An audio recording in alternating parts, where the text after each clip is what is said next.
আজকে পঞ্চম বিশেষ জজ আদালতে ৩টি মামলার রায় হয়েছে। এই ৩টি মামলার একটির মধ্যে প্রধান আসামি ছিলেন সাবেক প্রধানমন্ত্রী শেখ হাসিনা, আরেকটি মামলার প্রধান আসামি ছিলেন সজীব ওয়াজেদ জয়, আরেকটি মামলার প্রধান আসামি ছিলেন শায়মা ওয়াজেদ পুতুল।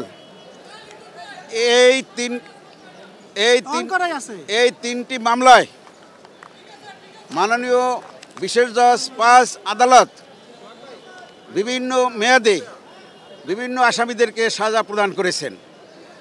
আমি এই ৩টি মামলার যারা কমন আসামি আছে একত্রে সবার আসামি সাজার বিষয়গুলো আপনাদেরকে জানাচ্ছি।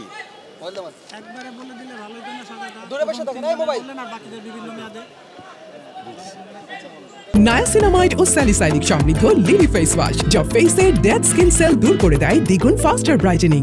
যে মামলায় শেখ হাসিনা প্রধান আসামি এবং উনি এই 3টি মামলাই আসামি হিসাবে আছেন, ওনার সাজা হচ্ছে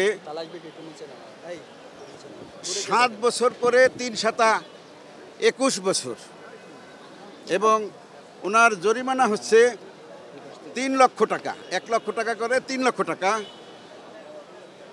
অনাদায়ে 18 মাস বিনাশ্রম কারাদণ্ড 6 করে।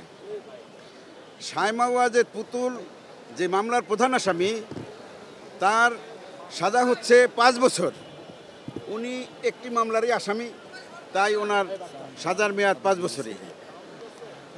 সজীব আহমেদ জয় উনি যেই মামলার প্রধান আসামি ওই মামলার ওনার সাজার মেয়াদ 5 বছর এবং 1 লক্ষ টাকা জরিমানা। এইভাবে সকল এখানে 21 জন আসামি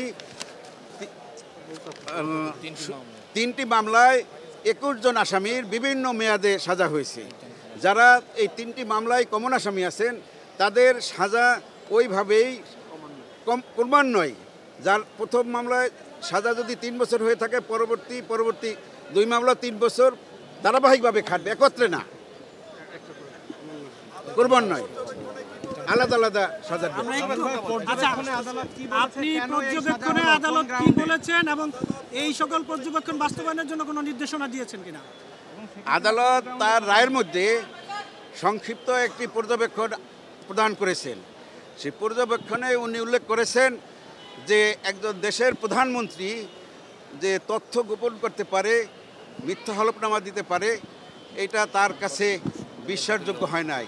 সে অবাক হয়ে গেছে যে একটা দেশের প্রধানমন্ত্রী কিভাবে 4 বারের প্রধানমন্ত্রী উনি কিভাবে মিথ্যা হলফনামা এবং তথ্য গোপন করে জনগণের সম্পদ উনি মিথ্যাভাবে নিয়েছেন। এই মোবাইল রাজুক এবং গণপূর্ত মন্ত্রণালয়ের বিষয়েও কিছু অবজারভেশন দিয়েছে তাদের আইন পরিবর্তনের জন্য এবং তাদের যে এক্সিস্টিং কিছু আইন আছে ওটা পরিবর্তন এবং আরও কিছু নতুন আইন অ্যাডপ্ট করার জন্য কিছু পর্যবেক্ষণ দিয়েছে।